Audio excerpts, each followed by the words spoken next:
Welcome to the Learning Pines YouTube. We hope this video helps. You begin by confirming your phone supports OTG and has at least 20% battery so the transfer won't fail.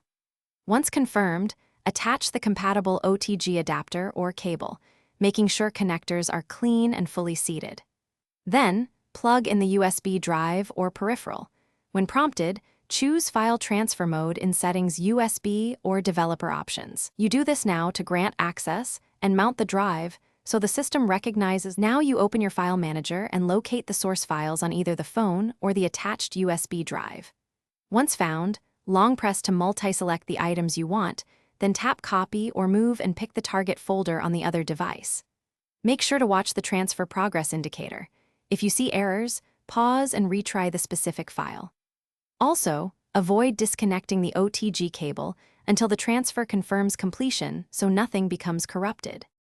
To finish, safely unmount the external storage from notifications or settings so all write operations complete before you disconnect.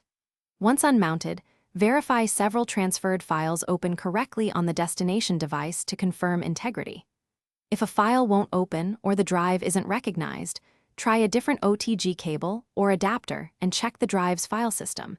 Android prefers FAT32 or XFAT. If errors persist, restart both devices and repeat the transfer. That often clears drivers or mounting glitches. Thanks for watching. Consider subscribing if we helped you.